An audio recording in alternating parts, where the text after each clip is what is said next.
Subscribe करें और bell दबाएं ताकि कोई खबर रह न जाए।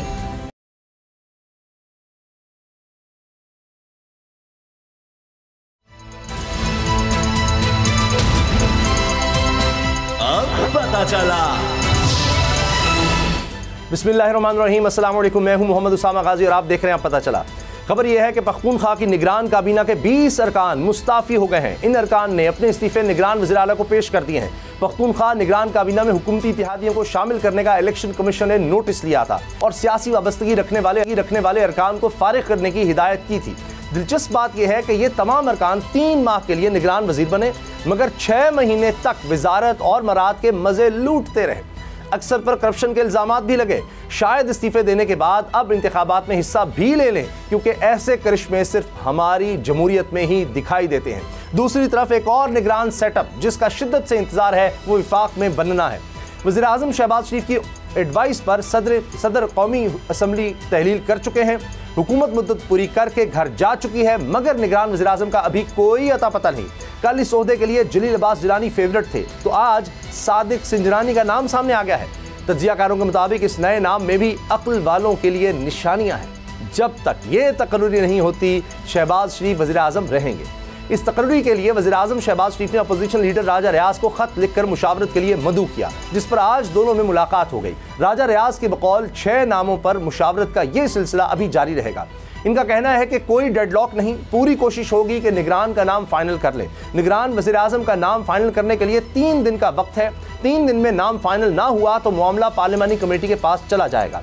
इसकी नौबत आएगी या नहीं, ये रेस किस किस के दरमियान है और कुर्रा किसके नाम निकल, इस पर हम बात करेंगे। सैयद मुजम्मिल शाह मेरे साथ हैं और आज हमें ब्यूरो चीफ पेशावर ज्वाइन करें ज़ाहिर शाह साहब। ज़ाहिर शाह शराजी साहब, पहले ये बताएं क्या हुआ। मुझे जब ये खबर पता चली तो एक लम्हे के लिए मैं भी चौंक गया। मैंने कहा शायद ये जो नई विफाकी काबीना आनी है, निगरान काबीना, उसकी बात हो रही है कि जनाब वो कुछ चेंज आ रहा है। ये पेशावर में क्या ऐसा हो गया अचानक? फैसला हो चुका था। आज से तकरीबन 2-3 हफ्ते पहले शायद हमारी बोल न्यूज़ की खबर थी और इसको बाकायदा एक बड़े मजे की चीज़ बताऊँ, हमें सूबाई हुकूमत की जानिब से पैमरा का एक नोटिस भी मिला कि शायद ये खबर गलत है, लेकिन उस वक्त फैसला हो चुका था कि ये पोलिटिकली एफिलिएटेड जितने मिनिस्टर्स थे उनको फारिग करने का प्रोग्राम बनाया जा चुका था। और मैं ये बता दूँ कि तकरीबन 4-5 दिन पहले बाकायदा इलेक्शन कमीशन ने खत लिखा कि खैबर पख्तूनख्वा काबीना में ज़्यादातर जो वज़रा हैं उनका ताल्लुक मुख्तलिफ सियासी जमातों से और ज़रा दिक्कत है भी, क्योंकि इनकी लीडरशिप ने खुद माना कि इनके कितने मिनिस्टर हैं।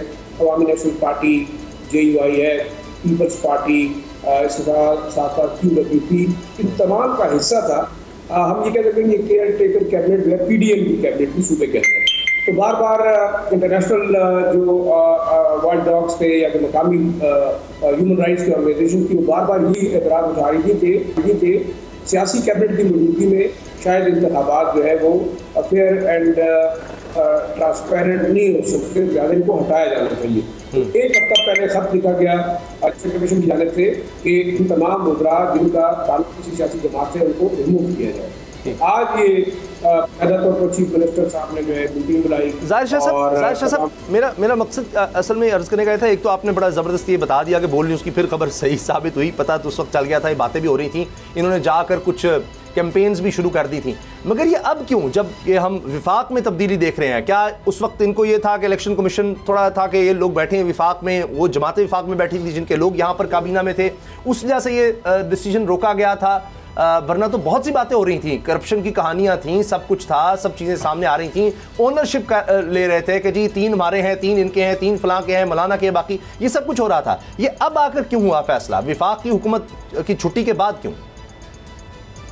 देखिए, मेरे ख्याल में जो मेरी ज़ाती राय है वो ये है कि विफाक के अंदर PDM को हुकूमत दे दी गई। जाहिर बात है, जो साबिक जो जमात थी तहरीक इंसाफ, उसको जब निकाला गया तो आपको एक सेटअप चलाना था। दूसरा, इन सियासी जमातों के कायदीन का मुतालबा भी यही था कि सूबे के अंदर उनकी बाकायदा जो है डिस्ट्रीब्यूशन होना चाहिए इन तमाम मिनिस्ट्रीज़ की, और उन्होंने इम्पोज किया ये डिसीजन उन लोगों पे जो कि चाहते थे कि ये तमाम सेटअप जो है वो चेंज हो। तो ये एक बड़ी मेरे ख्याल में अहम नुकता है। दूसरा, आप देखिए JUIF के सरबराह, PDM के जो है वो सरबराह हैं, जाहिर बात है कि उन्होंने सेंटर के अंदर PMLN को हुकूमत दे दी, तो तमाम तर जो फोकस रहा वो जमीयत पे, उलमा इस्लाम पे रहा। गवर्नर उनका, मेयर उनका, इन तकरीबन 24 मुशीरों और वजीरों में से ज़्यादातर उन्हीं के लोग जो है उसमें शामिल थे और की पोस्टों के ऊपर थे। ये एक इम्पॉर्टेंट फैक्टर था। अब जो बार बार बात की जा रही है कि आप इलेक्शन करवाना चाह रहे हैं, मेरे ख्याल में ये टाइम इलेक्शन का नहीं था, क्योंकि इलेक्शन होना नहीं था। अब अगर अभी इलेक्शन हो रहा है और जनरल इलेक्शन हो रहे हैं तो उसको आप ट्रांसपेरेंट और जो है वो एक्सेप्टेबल बनाने के लिए आपको एक गैर सियासी और गैर जानिबदार काबीना चाहिए। अच्छा, आखिर में ये एक बड़ी ठीक है शराई साहब, ये बताइएगा कि ऐसा हो सकेगा? क्योंकि अभी तो हम विफाक में देख रहे हैं कि ये डिसाइड हो रहा है कि काबीना में यानी इत्तेहादी जमातें अब फैसला कर चुकी हैं कि कितना किसका हिस्सा होगा, तो वहाँ तो जो निगरान है वो इस किस्म का आ रहा है। तो ये अब जो लोग आएंगे ये क्या गैर जानिबदार होंगे या इसी का कंटिन्यूशन हम देखेंगे कि वही पार्टीज जो है डिसाइड करेंगी? अब हिस्सा जरा आगे पीछे हो सकता है बस। हम इस बात को क्यों नहीं मानते? मेरा ख्याल में मान लेना चाहिए कि पाकिस्तान के अंदर जितनी सियासी जमातें हैं वो बहैसियत पपेट के तौर पर काम कर रही हैं और उनका मेरे ख्याल में ना तो कोई अपना एक मुल्क के लिए कोई एजेंडा है, ना कोई मुल्क के लिए उनकी सोच है।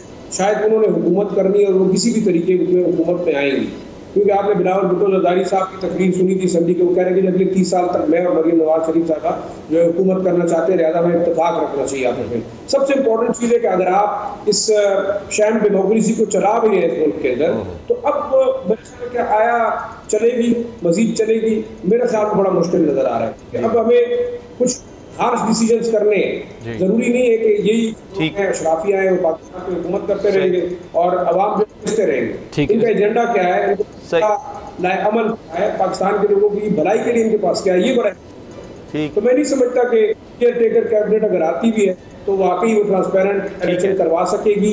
इलेक्शन हैं भी, हो भी रहे हैं कि नहीं, तो मार्च तक जाएंगे या साल तक जाएंगे। ज़ाहिर साहब ये बताइए कि ये जो 19 तकरीबन गालिबन इस्तीफ़े आ चुके हैं, इसके अलावा 8 अरकान जो हैं उन्होंने अब तक इस्तीफ़े नहीं दिए, उसकी वजूहात क्या हैं? और दूसरी ये चीज़ कि तकरीबन जो सूबाई वज़ीर थे शाहिद खटक, उन्होंने ANP के जलसे में शिरकत की थी, इसके बाद इलेक्शन कमीशन ने कहा कि ये तो सियासी वाबस्तगी है इनकी, और 10 रोज़ पहले से कह चुके थे वज़ीर आला को कि ऐसे लोगों को निकालें काबीना से जो कि पॉलिटिकली अलाइड है किसी के साथ। तो 10 रोज़ क्यों लगे और ये जो बाकी वज़रा हैं ये इस्तीफ़े कब देंगे? देखिए, कुछ वज़रा ने कहा है कि शाम तक उनको वक्त दिया जाए, शायद उनकी पेंडिंग मिनिस्ट्रीज़ के मामला होंगे, और इसमें बिल्कुल कोई दूसरी राय नहीं है कि जिस तरीके से 7-8 महीनों में करप्शन हुई सूबे के अंदर उसका शायद पूरे पिछले 7 सालों में रिकॉर्ड नहीं है। आप इवन पटवारियों की पोस्टिंग ट्रांसफर के ऊपर करोड़ों रुपए लिए गए। इसके अलावा deputy commissioner, assistant commissioner, this is now an open secret. मेरे ख्याल में ये चीज़ें निकली हुई भी, और चीफ सेक्रेटरी जो बैठे हुए हैं उनको शायद इस चीज़ का अदराक भी है हर डिपार्टमेंट के अंदर। और ये मेरे ख्याल में एक बड़ा नाकाम तजर्बा है नेशनल गवर्नमेंट का, जिस तरीके से तमाम पोलिटिकल पार्टीज को दी गई।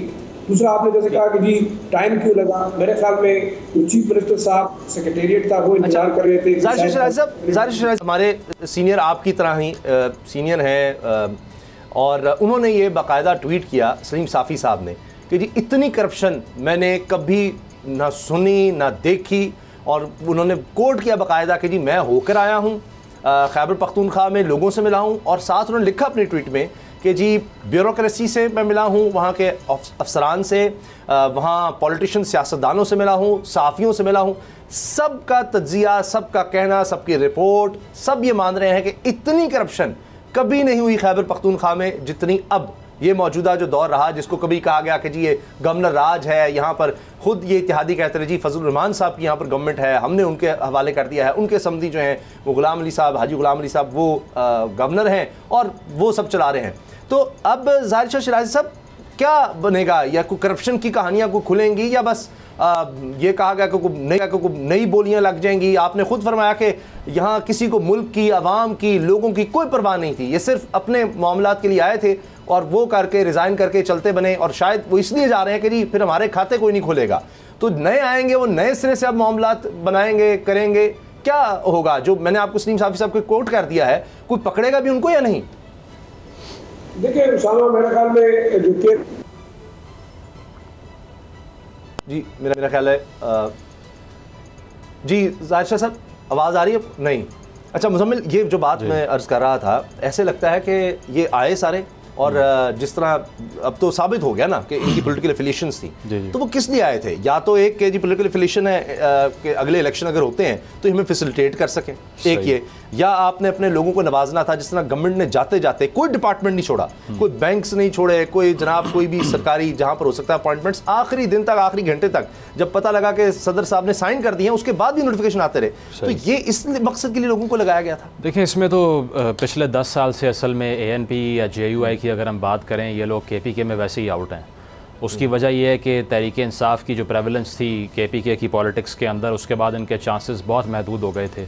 तो they were waiting for the opportunity कि चाहे निगरान सेटअप में मिले, चाहे किसी भी किस्म के सेटअप में मिले, या कोई टेक्नोक्रेसी में जगह मिले, लेकिन अपना शेयर ले लें उसमें से। तो इसी का इंतज़ार था बेसिकली। और जैसे ही वो मैदान साफ दिखाई दिया इनको, तो जिस तरह से इलेक्शन कमीशन ने निशानदेही की है, अब इसमें 10-15 दिन तो नहीं लगने चाहिए ये जानने में कि कौन कौन पॉलिटिकली एफिलिएटेड है। ये तो हर किसी को पता है ना। ये लोग पार्टियां छोड़ेंगे अपनी, ये तो वजारतें छोड़ सकते हैं, पार्टियां तो नहीं छोड़ सकती, क्योंकि नेक्स्ट इलेक्शन में पार्ट भी लेना है इन्होंने। बिल्कुल सही। तो लगता यही है कि जो है वो सिर्फ अपॉर्चुनिटी को ग्रैब किया है, और ये सिर्फ और सिर्फ अपॉर्चुनिज्म है। जी शिराज साहब, ये कोई करप्शन की कहानी है, इनमें कोई सच्चाई है, क्या होगा?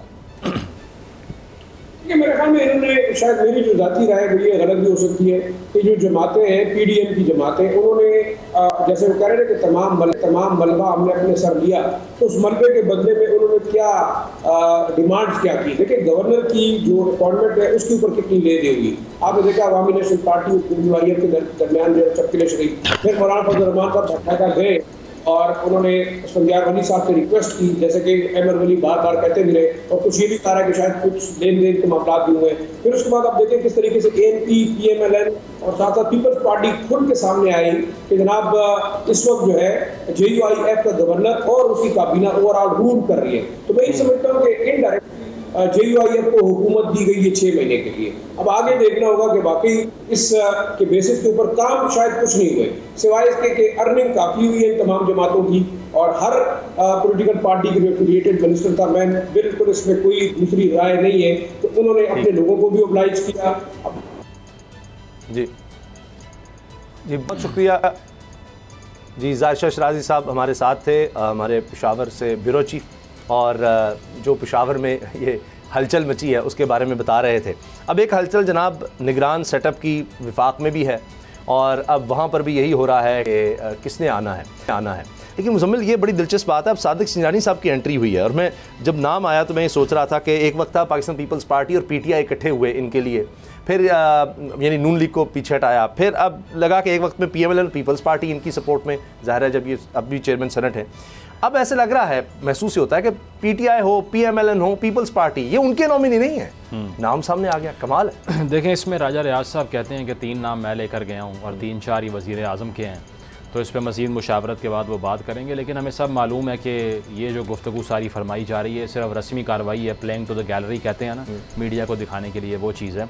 तो असल में जो बेसिक डेडलॉक वाला आर्ग्यूमेंट है वो वही है, जिस तरह से उमर चीमा साहब भी रिपोर्ट कर चुके हैं कि नवाज़ शरीफ साहब बज़िद हैं इसहाक़ डार साहब के नाम पे, और वो चाहते हैं, क्योंकि अब मुझे नहीं मालूम कि उनको कहाँ से ख़बर मिली है, लेकिन वो एक्सपेक्ट करते हैं कि अगले 5-6 माह में पाकिस्तान मज़ीद फ़ंडिंग ड्रॉ करेगा अपने कुछ फ्रेंडली कंट्रीज़ से, जिसमें गल्फ़ के कंट्रीज़ शामिल हैं। तो वो क्रेडिट जो है वो सिर्फ़ और सिर्फ PMLN को जाना चाहिए। इसीलिए इसी गवर्नमेंट की एक एक्सटेंशन क्रिएट की जाए। ऐसा ना हो कि कोई और हुकूमत आके जिसका चेहरा भी और हो, जिसकी पॉलिसीज़ भी और हों, वो क्रेडिट ले जाए और अगले इलेक्शन में हमारे पास कुछ हो ना सेल करने के लिए, जो कि पहले ही नहीं है। तो अगर तो 5-6 महीने में इनके पास कोई मुआशी बेहतरी का प्रोग्राम अगर इनको सीख करना पड़ता है और वो मिल जाता है, तो वो चाहते हैं कि सिर्फ़ और सिर्फ ड्राइविंग सीट पे हमारा आदमी हो। उमर चीमा साहब ने तो यहाँ तक फरमाया कि शहबाज शरीफ साहब ख़ुद भी ख्वाहिशमंद हैं कि वो जो है वो निगरान बन जाए, लेकिन अब वो शायद पॉसिबल नहीं है। कुछ भी हो सकता जी, लेकिन बात इस तरह से है कि आप ये नहीं कहना यहाँ पॉसिबल नहीं है, ये भी यहाँ इस मुल्क में कुछ भी आप देख लें। ये जो निगरान अभी जो हम बात कर रहे थे, ये कहाँ का निगरान, कहाँ का कुछ, लेकिन खैर बिल्कुल आपकी बात सही है कि कानूनी और आइनी तौर पर यह होना चाहिए, लेकिन यहाँ कुछ भी हो सकता है। तो ये चीज़ है कि इसहाक़ डार साहब पे उनका बज़िद होना, और इसके अलावा कहा यह जा रहा है, कल इस्लामाबाद में बहुत से वुज़रा से जब पूछा गया कि आप बता दें कोई एक नाम, तो उन्होंने कहा नाम इस शहर से नहीं आना। तो ये चीज़ है कि जवार से आना। जी, अनफॉर्चुनेट चीज़ है कि पाकिस्तान की सियासी क़यादत इतनी नाअहल हो चुकी है कि वो एक निगरान वज़ीर आज़म का नाम बताने से डरते हैं। और इसके साथ साथ ये भी कि वो अपने तौर पे फ़ैसला करने के काबिल नहीं रहे, तो फिर आप ये मुझे समझ नहीं आती ये सारी फ्यूटाइल एक्सरसाइज जो पार्लियामान की बना रखी है आपने, ये पता नहीं किसको बेवकूफ़ बनाने के लिए है कि ये आप सिर्फ़ और सिर्फ एक कैमोफ्लाज किया हुआ है सिस्टम को आपने। आप बता दें नहीं, हम अनाउंस नहीं कर सकते, हम नहीं लगा सकते, या हमारा कंसेंसस डेवलप नहीं हो रहा इस पर। तो ये कहना कि जी लंदन से फ़ैसला होगा, शहबाज शरीफ साहब फ़ैसला कर लेंगे, बेशक प्रेशराइज़ ये लोग करके देख चुके हैं, लेकिन मेरा नहीं ख्याल कि ज़्यादा सुनी जा रही है, और होगा वही जो कि अरबाब इख्तियार फ़ैसला करेंगे। तो इसहाक डार साहब का नाम पहले हमने सुना, फिर उसको कुछ लोगों ने, ख्वाजा आसिफ साहब ने कहा ये सेल थ्रू नहीं करेगा, फिर उन्हीं का नाम सामने आ जाता है।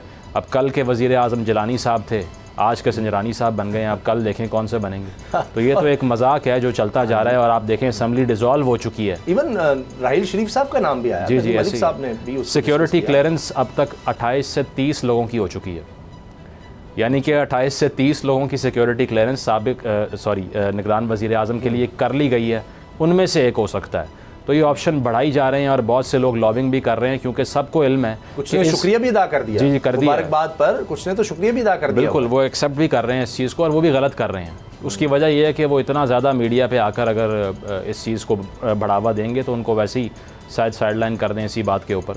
तो देखा यही जा रहा है कि बहुत से लोग सरगर्म हैं, बहुत लॉबिंग हो रही है, बहुत से ग्रुप्स हैं, क्योंकि इस बार की जो निगरान वजारत उज़्मा है ना, ये हर कोई चाहता है, इंक्लूडिंग शहबाज शरीफ, क्योंकि उनको पता है कि इस बार के जो स्टेक्स हैं ना वो अनप्रेसिडेंटेड हैं, इससे पहले कभी थे ही नहीं। वो निगरान तो है नहीं ना, वो तो निगरान प्लस का। आप यही समझें कि एक नई हुकूमत आ रही है, क्योंकि पाकिस्तान में वैसे भी जो अभी हुकूमत गई है ये भी तकरीबन 1-1.5 साल निकाल कर गई है ना, तो वो भी उसी के बराबर होगी फिर कम अज़ कम। तो ये स्टेट्स, अगर पंजाब और खैबर पख्तूनख्वा को आप देख लें तो अगर 6 महीने प्लस कर दें 1.5 साल तो ये गुजार जाएंगे। बिल्कुल ऐसे है। और देखें ना, स्टेट्समैन अगर कोई हो तो वो ये कहेगा कि अगर मुआशी बेहतरी होती है तो कोई भी क्रेडिट ले जाए, मुझे क्या इससे, पाकिस्तान के आवाम का ही फ़ायदा होगा ना। लेकिन यहाँ पर क्या है कि आया बेहतरी हो ही ना, अगर हो तो सिर्फ हमारी निगरान वज़ीर आज़म के अंडर हो, इसके अलावा। Let me be the devil's advocate. देखिए ट्रस्ट डेफिसिट भी तो है हमारे यहाँ, जो हम तहरीक इंसाफ के साथ देख रहे हैं। अब उसके बाद ये मसला आ जाता है कि मेरा भाई, मेरी बेटी, ये अगर नहीं होंगे तो कोई भी और होगा, वो कहीं और जा सकता है। यानी अगर सगा भाई भी उस तरह से नहीं सुन रहा, वो भी कह रहा है कि जी मैं निगरान आ जाता हूँ, मैंने बड़ा अच्छा सर्व किया है क्वार्टर्स को, कुछ लोगों को, कॉन्स्टिट्यूंसी आपकी तबाह कर दी मैंने, वो छोड़ दें, लेकिन वैसे तो मैंने बड़ा अच्छा निज़ाम चलाया, तो मैं क्यों नहीं, और हो सकता है व्हाई नॉट। नहीं, ये बात आपकी बिल्कुल ठीक है। जो दूसरा मसला है वो इनसिक्योरिटी का है। वो मैंने कल भी कहा था कि जॉन एरिया साहब का एक शेर है कि अब नहीं कोई बात ख़तरे की, अब सभी को सभी से ख़तरा है। वाह। So everybody is afraid of everybody. हर किसी को लग रहा है कि नहीं, अगर इन लोगों की सुन ली तो हम मारे जाएंगे। तो इतना लैक ऑफ ट्रस्ट है। देखें हमारा अलमिया, देखें ये जो हमने पिछले 1.5 साल में क्राइसिस देखा है, ये सिर्फ अपॉइंटमेंट ही तो था। जी जी, यही तो मसला, अभी वही मसला आ गया है। बिल्कुल यहाँ पर यानी अगर तो इंस्टीट्यूशंस हों, अगर आइन और कानून हो, तो फिर हमें ये परेशानी नहीं होनी चाहिए। यानी किसी दुनिया के मुल्क में कोई कौंसल या परचून की दुकान भी ऐसे नहीं चलती होगी जिस तरह हमारा मुल्क चल रहा है। बिल्कुल। जनाब यहाँ कौन बैठ जाएगा इस पर, वो क्या होता है बॉक्स, क्या जिसमें पैसे वगैरह कि इस पर किसने बैठना है, इसी पर सारी लड़ाई चल रही है। देखें ये इसमें अब ये है ना, खजाने पर होता है जहाँ पर पैसे, खजाने लड़ाई चल रही है, किसके पास जाती है। उसमें यह है कि जो सियासी क़यादत है वो ये फील करती है कि अगर टेक्नोक्रेट्स की गवर्नमेंट आकर उसको चलाना शुरू हो गई और परफॉर्म भी कर दिया तो हम तो सब बाहर हो जाएंगे। तो टेक्नोक्रेट्स रूम किसने दिया? बिल्कुल, रूम किसने दिया इस सब के लिए? लेकिन सियासी क़यादत का अपना कसूर है ना। अगर ये लेजिस्लेशन इस किस्म की करेंगे कि अपने हाथ काट लेंगे तो फिर किसी को ब्लेम ना करें बाद में। बहरहाल जनाब, कौमी असम्बली जो है वो हो चुकी ही है, और इसके बाद अब ये खबर भी आ रही है कि IMF केयर टेकर के साथ भी मामलात करने को तैयार है। तो इस वजह से भी वो जो भागदौड़ लगी हुई है कि अब तो IMF भी जनाब, जो मुज़म्मिल कहते थे कि जी अब तो उनके पास है ना सॉवरेनिटी, आपने उनको दे दी है, तो IMF भी अगर उनके साथ चलने के तैयार है तो और क्या चाहिए। तो साथ ही ब्रेक के बाद हम ख़ास तौर पर बात करेंगे कि शाहिद खान अब्बासी साहब ने सम अप कर दिया बड़ी खूबसूरती से गुज़िश्ता 5 सालों को और हालिया असम्बली को भी। ब्रेक के बाद बात करते हैं। अब पता चला। निगरान सेटअप की बहुत ज़्यादा बात हो रही है, लेकिन ये भी देखा जा रहा है कि ये जो हुकूमत रही है, ये 16 महीने किस कर्ब में गुजरे हैं एक आम पाकिस्तानी के। और अगर हम इशारे देखें, स्टैट्स देखें, पैमाना देखें, परफॉर्मेंस का, गवर्नेंस का, मईशत का, अमनो अमान का, सियासत का, पार्लियामेंट का, आइन का, कानून का, सुप्रीम कोर्ट, इदारों का, इसी लिहाज से आप देख लीजिए बहुत ही बुरी परफॉर्मेंस, हौलनाक। और शाहिद खान अब्बासी साहब साबिक वज़ीर आज़म हैं, और उन्होंने तो वैसे तकरीर भी की जाते जाते, जिस पर मैं देख रहा था कि ये भी रिपोर्ट हो रहा था कि जनाब स्पीकर साहब बार बार कह रहे थे अच्छी बातें करें, खाना शाना भी आपको खिलाना है। तो इतना बड़ा मेन्यू, 3-4 किस्म के नान थे और पता नहीं किस्म किस्म के खाने, बारबेक्यू सब है, तो अच्छी बातें करें। लेकिन शाहिद खाकान अब्बासी साहब, साबिक प्राइम मिनिस्टर ने चंद सेकंड में सब कुछ समअप कर दिया है। आप देखिए ज़रा। सिद्दीक जान, क्या कहें इसके बाद? तो मेरा ख्याल है कि इससे खूबसूरत जुमले हो नहीं सकते कि जान छूट गई आवाम की हमसे और खुशी इस बात की और हम कुछ नहीं कर सके।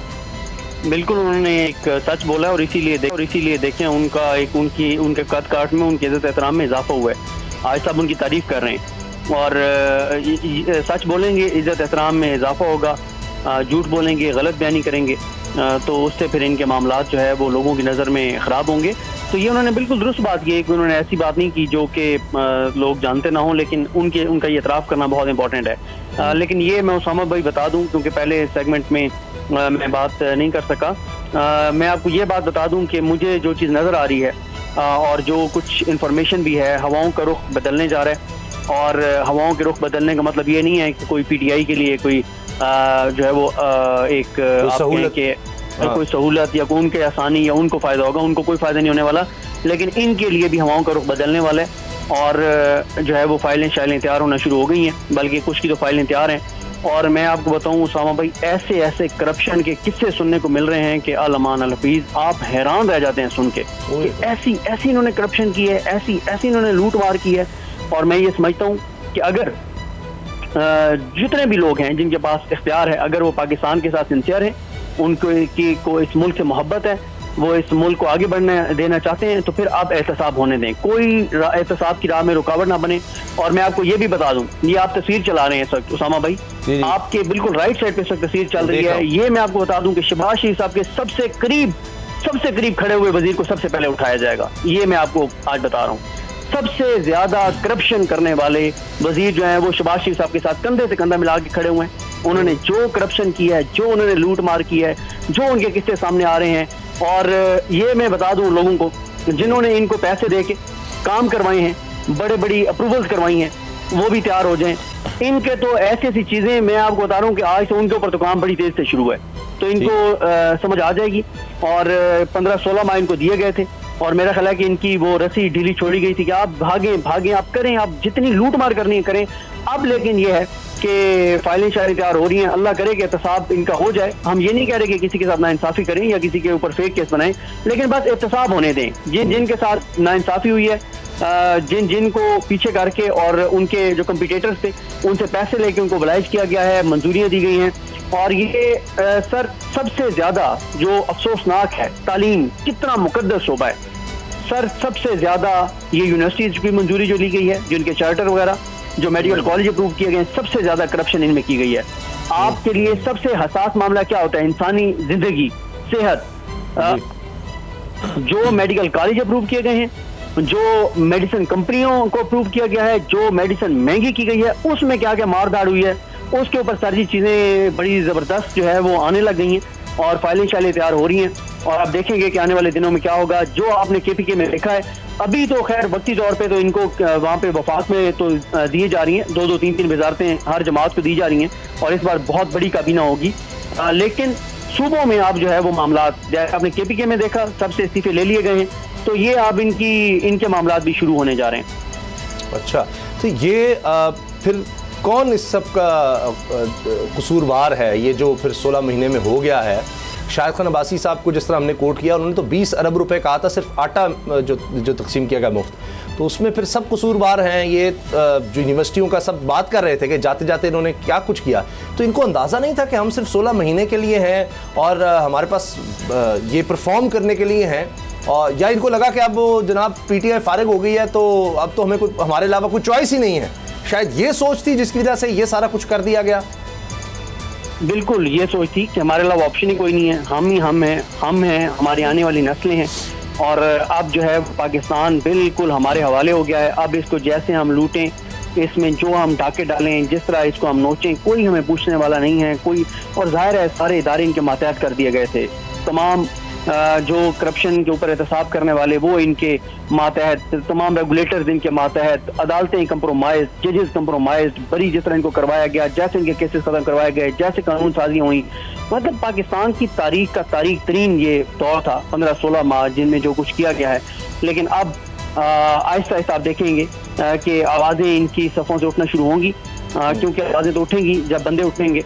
और जाहिर है वो जिस तरह से कहा जाता है कि जिसने गाजरें खाई हैं वो शेख रशीद कहा करते थे, तो उसको तो फिर पक्की तो दी जाएगी। तो बहरहाल अल्लाह करे कि एहतसाब जो है वो मेरिट के ऊपर हो जाए, और जिसने जो करप्शन लूट मार की है और गवाह सामने आएंगे, बहुत सी चीज़ें सामने आएंगी और डॉक्यूमेंट्स के साथ चीज़ें सामने आएंगी कि किसने क्या किया है। और फिर आपको अंदाज़ा होगा कि ये जो अवाम के नाम पे आए थे इन्होंने अवाम के साथ किया क्या है और किस तरह से इन्होंने।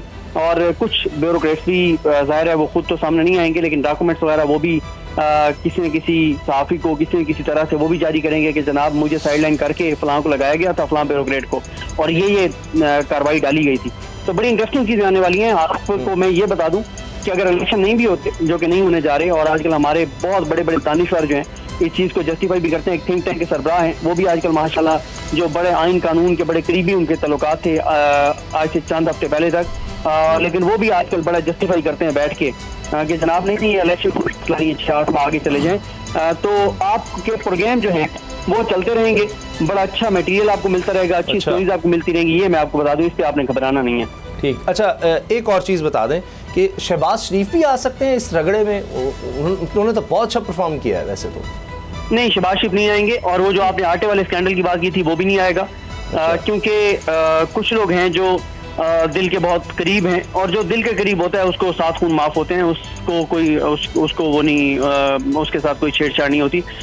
तो ये दिल के करीब जो लोग हैं इनका कोई मसला नहीं होगा, क्योंकि पंजाब वाला मामला भी आपको पता है कि वो असल में मोहसिन नकवी साहब को शौक था कि लोगों को लाइनों में लगा के और वो पूरे शहबाज शरीफ के नक्शे कदम पे चल रहे हैं, और वो वीडियोज़ आए, तस्वीरें आए, और उस शोबाजी के चक्कर में उन्होंने इतने लोग जो हैं वो जो है मरवा दिए भगदड़ में। तो ना आटे वाले स्कैंडल के ऊपर कुछ होगा, बल्कि उसके ऊपर क्लीन चिट दे दी जाएगी, ना शहबाज शरीफ साहब वाला मामला होगा। तो बाकी जो है वो बहुत सारे, और ख़ास तौर पे इसमें पीपल्स पार्टी के बुज़रा, और मुझे मतलब कोई अब हैरत नहीं होगी कि पीपल्स पार्टी से भी ज़्यादा जो नाम आएगा वो फजल रहमान साहब के बुज़रा का आएगा। और उन्होंने तो ऐसे टेक्निकल तरीके से करप्शन किया है कि आप एक बार दाद दिए बगैर नहीं रह सकेंगे। उसामा गाजी साहब, आप कहेंगे बड़े बड़े स्कैंडल सुने हैं, लेकिन दाद है इनको कि क्या ज़बरदस्त तरीका जो है वो इन्होंने अपनाया है। निगरान वज़ीर आज़म का भी सदीक से पूछ लेंगे, ये खुद तो नहीं बनने जा रहे, क्योंकि बाकी तो ये इसका बता दें। देखें, मैं तो आज प्रोग्राम में नहीं आया, मैं तो निगरान काबीना में जो लोग आ रहे हैं, ज़रा मैंने कहा उनके साथ मामला ठीक किए जाएं, तो जिन जिन के नाम आ रहे हैं उनको मुबारकबादों का सिलसिला जारी है, तो मैं भी ज़रा 2-4 को मुबारकबाद देने के लिए मैंने कहा ये सिलसिला शुरू करें। तो ज़ाहिर है आप इस मुल्क के अंदर रहना है, तो फिर 2-4 तो आपको पता है कि आपके काबीना में लोग जानने वाले होने चाहिए। तो बाकी निगरान वज़ीर आज़म के ऊपर देखें, आज मुज़म्मिल भाई आप तस्वीर देखें, बस सिर्फ आज स्क्रीन पे सिर्फ बड़ी तस्वीर चलानी चाहिए। राजा रियाज साहब जिस तरह से शहबाज शरीफ साहब को मिल रहे हैं, बस वो तस्वीर जो है वो आप देखते रहें, तो उसी से अंदाजा हो जाता है कि चीजें किस तरह हैं। आप देखें ना कि गए हैं राजा रियाज साहब, पूरा मीडिया, इंटरनेशनल मीडिया आज प्राइम मिनिस्टर ऑफिस के बाहर खड़ा हुआ था, जब वो गए हैं उनकी फुटेज बनी, बाहर निकले उन्होंने जब वो गुफ्तगू की। तो इस वक्त सबसे इम्पोर्टेंट जो है वो पाकिस्तान की हैसियत, वो राजा रियाज साहब ही हैं, उन पर नजर रखें। अच्छा चलें, मुज़म्मिल जिस तरह ये सदीक ने बहुत बड़ी ये खबर दे दी है कि अब ये सबके ये खुल रहे हैं राज, या आगे डॉक्यूमेंट्स के साथ ये चीज़ें आएंगी। और अभी कुछ अगर हमने जो पहली खबर की थी ज़ाहिर शाह शिराज़ी साहब के साथ, उसमें भी आप देखें तो ये झलक हमें नज़र आती है कि इनके जाने के बाद सारे क्यों। तो आपने जिस तरह बड़ा अच्छा सवाल किया कि जी काफ़ी दिनों से सारा मामला चल रहा था, तो ये उन्होंने लटकाया क्यों, वज़ीर आला साहब ने सारा कुछ क्यों किया, तो इसका मतलब है कहीं कुछ ये सारा कुछ चल रहा था। तो इसका कौन फिर कसूरवार होगा, ये जो भी चीज़ें होंगी या आएंगी, और केयर टेकर में अगर ये सारा एहतसाब होता है तो वोट को इज्जत तो दोबारा होने वाला है। देखिए, इसमें तो जो वक्त होता है ना वो देखते हैं असल में, और वो केस जो है वो बाद में आता है, पहले फेस आता है पाकिस्तान के अंदर। इवन आप अगर फ़ॉरेन फंडिंग केस की बात करें जो तहरीक इंसाफ के अगेंस्ट खोला गया था, तो उसकी भी तारीख 9 साल पुरानी थी, लेकिन खुला वो कब, जब उनकी गवर्नमेंट चली गई उसके बाद। इसी तरह इस हुकूमत में जो कुछ हुआ है इसका इल्म इस हुकूमत के होते हुए तो नहीं हो सकता। तो पाकिस्तान की एक रवायत रही है कि इशू जो है वो करप्शन या फिर ये सारी चीज़ें नहीं होता। इशू ये होता है कि जिस पॉइंट के ऊपर कोई आपसे एग्री ना करे तब आपका एहतसाब असल में शुरू होता है। तो नेगोशिएशन जब फेल हो जाती है उसके बाद आपके ऊपर कानून का इतलाक़ उसका आगाज़ होता है। तो ये अनफॉर्चुनेट चीज़ है। और अगर नेगोशिएशन सही रही PDM के साथ, तमाम पार्टियों के साथ, अगर एक ही पेज का ये जो सफ़र है ये तवील होता गया तो फिर तो शायद कोई स्कैंडल हम ना सुने और 8-10 साल लग जाएं इस हकीकत को भी आश्कार होते हुए। तो यहाँ बता दिया ना कि शहबाज शरीफ साहब का मसला नहीं जी। तो ये चीज़ है कि अब इसका तो मुझे इल्म नहीं है कि किस स्केल के ऊपर ये कार्रवाई जो वो कह रहे हैं हो सकती है। प्रेडिक्टिव एनालिसिस है, कुछ कह नहीं सकते वक्त से पहले। लेकिन बात वही है कि अगर कबूलियत रहेगी तो फिर इसके अलावा कोई मसला नहीं होगा। और आप नवाज़ शरीफ साहब को भी देख लीजिए, एक टाइम था कि उनका नाम तक लिया नहीं जा रहा था, उसके अलावा बिल्कुल अंडर डिस्कशन नहीं थे। और मैं कुछ सेमिनार में गया, वहाँ पर तो प्रोजेक्टर की तारें कट गई थी जहाँ उन्होंने खिताब करना था। 2020 की बात कर रहा हूँ। लेकिन आज आप देखें कि टीवी की सारी हेडलाइंस के ऊपर आपको दिखाई देगा कि निगरान वज़ीर आज़म के फ़ैसले वहाँ से हो रहे हैं, हर चीज़ हो रही है। So it's a matter of time. Pakistan में कोई भी चीज़ हतमी नहीं होती, ख़ुसूसन पॉलिटिक्स के अंदर, और ये उसी की एक मैनिफेस्टेशन है। जरदारी साहब को देख लीजिए आप, 10-12 साल जेल में गुजारे और पिछले दौर में भी नैब के केसेस थे, सब ख़त्म हो गए अब आके। तो यही है, जाली अकाउंट का केस, वो ओमनी ग्रुप, पता नहीं क्या क्या था, सब खत्म हो गया। लेकिन ये जो वोट को इज्जत दो का था, अब दोबारा उसको नारा तो लगाना पड़ेगा, क्योंकि अगर ये सब होता है। शहबाज शरीफ साहब का नारा था ही नहीं, वो उनका नहीं था और उनके केसेस भी नहीं होंगे। जी जी, वो तो सिद्दीक जान ने बता दिया। अगर ये सब कुछ होता है तो फिर क्या करेंगे? वोट को इज्जत दो, हमारी पॉलिटिकल लीडरशिप जितनी भी होगी फर्स्ट ईयर की, और कुछ लोग ये टेलीविजन पर आकर ये बात कर चुके हैं कि जी आपको इनमें से कोई नज़र नहीं आएगा, यानी जो सारे टॉप के लोग हैं, जिनमें फजल रहमान साहब हैं, जिनमें नवाज शरीफ साहब हैं, जरदारी साहब हैं, ये शायद फिर जिला वतन हो जाएं या बाहर चले जाएं अगर ये केसेस सारे खुलते हैं। तो फिर यह क्या बनेगा? केयरटेकर सेटअप तवील, और उसमें ये सबका एहतसाब हो रहा होगा। और यानी वो हमने जो एक 2000 में जो देखा था मुशर्रफ, वो हमें वापस आता नजर आता है, या एक रूथलेस एहतसाब सबका कोई भी नहीं होगा, या जिस तरह काफ लीग बनी या दीगर जमातें बनी, वो हमें कुछ इस्तेकाम पाकिस्तान आ गया, परवेज़ खटक साहब हैं, या इनमें से कुछ जमातें निकलेंगी, क्या होगा फिर? देखिए, इसमें तो जिस तरह से आप कह रहे हैं, अगर तो टेक्नोक्रेट्स का सिर्फ सेटअप आता है, उसमें सियासतदान बिल्कुल मिनिमम होते हैं, तो फिर उसका मतलब यही है कि मुशावरत हो या कानून साजी हो, या फिर अब तो खैर इख्तियारात भी बहुत इंजॉय करने वाले हैं ये, क्योंकि प्राइवेटाइजेशन कर सकते हैं, ठेके दे सकते हैं, सब कुछ कर सकते हैं जो पहले नहीं कर सकते थे। तो उसमें अगर इनका हिस्सा नहीं होगा तो ऑब्वियसली फिर तो इनसिक्योर ये फील करेंगे। और नवाज़ शरीफ साहब यही चाहेंगे कि एटलीस्ट अगर निगरान वज़ीर आज़म हमारी मर्ज़ी का नहीं है तो फाइनेंस मिनिस्टर हमारी मर्ज़ी का हो, ताकि हम कोई बयानिया तो तश्कील दें ना। 2017 में जहाँ ये छोड़ कर गए थे और उसके बाद में नारा लगाया इन्होंने, जिसका आपने जिक्र किया, वोट को इज़्ज़त दो वाली बात, और मुझे क्यों निकाला गया, या फिर साजिश की गई, और इसके अलावा जो है वो खुलेआम उन्होंने नाम भी लिए कुछ जो उनके साजिश का हिस्सा थे उनके खिलाफ करने के लिए। जी जी। तो ये और आके उनका कोई एहतसाब कोई नहीं किया, इनफैक्ट डिफेंड किया उनको। तो ये चीज़ है कि वो चाहेंगे वहीं से इस चीज़ का आगाज़ हो, बयानिया दोबारा से हमें मिले, और हम ये प्रोजेक्ट करें कि पाकिस्तान को डूबता छोड़कर गई थी पिछली हुकूमत, हमने आके ये परफॉर्म करके दिया, और IMF का एक और प्रोग्राम मिल गया। कैसे वोट को इज्जत को रिवाइव करेंगे? वो गोल्डन अपॉर्चुनिटी इन्होंने गंवा दी। अब अगर ये सारा कुछ होता है, एक सियासी क्लास हमें बिल्कुल ही आउट होती फिर नजर आएगी। अगर आप वाली बात है, फिर हम वही देखेंगे कि नीचे जो ग्रास रूट लेवल जिसको कहते हैं बल्दियाती, वहां पर वो इलेक्शन करवा दें, ऊपर तो ये सारा खत्म हो जाए और ये क्या आराम से बैठ जाएगी हमारी पॉलिटिकल क्लास। ये हमेशा सबसे बुरी खबर होती है आवाम के लिए, सियासतदानों के लिए भी, कि अगर इलेक्टेड रिप्रेजेंटेटिव जो हैं वो बाहर हो जाएं बिल्कुल ही। हमें याद है अयूब खान साहब के अंडर बेसिक डेमोक्रेसीज़ का सिस्टम आया था, BDs कहते थे उनको। तो उसमें यही था कि हर चीज़ BD चला रही है या सेंटर चला रहा है ऊपर बैठ के, दरमियान में कुछ भी नहीं है। लेकिन इस दफ़ा जो हुआ है इसमें फिर कसूरवार हम किसको कहेंगे? इन्होंने खुद इस तरह से किया, खुद अपना सारा कुछ जो है वो लगाम मैं हुकूमत के घोड़े की वो सब खुद ही छोड़ दी। देखिए, मैं तो जो लेजिस्लेशन हुई है उसको आप देख लें, जो इक़दामात उठाए गए हैं उसको देख लें, जो वोट को इज्जत दो का नारा खत्म कर दिया गया, कुछ भी आप देख लें, तो ये तो खुद पीछे हटते चले गए। देखिए, वोट ऑफ नो कॉन्फिडेंस जो है ना, वो सबसे बड़ा सुसाइड अटैक था अपने ऊपर इन लोगों का।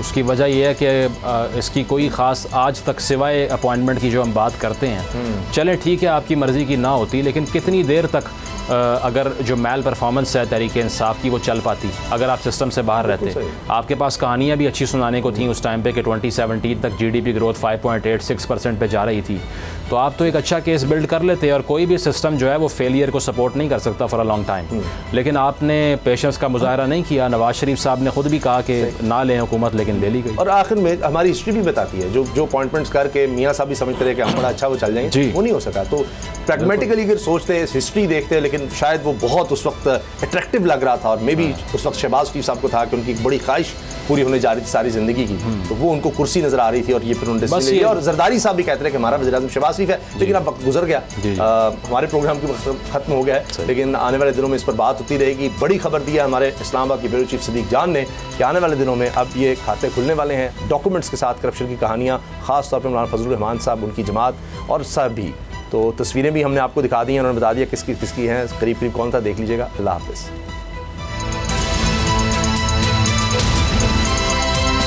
अब पता चला। अगर आपको ये वीडियो पसंद आई तो सब्सक्राइब करें और बेल पर क्लिक करें। तारीख का अमीन,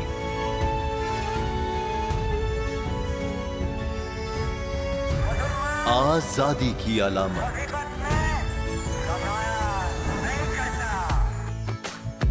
हुस्न का आईनादार, फिक्रो नजरिए की अक्कास, सरफराजी का गवाह, यानी हम सबका निगहबान पाकिस्तान।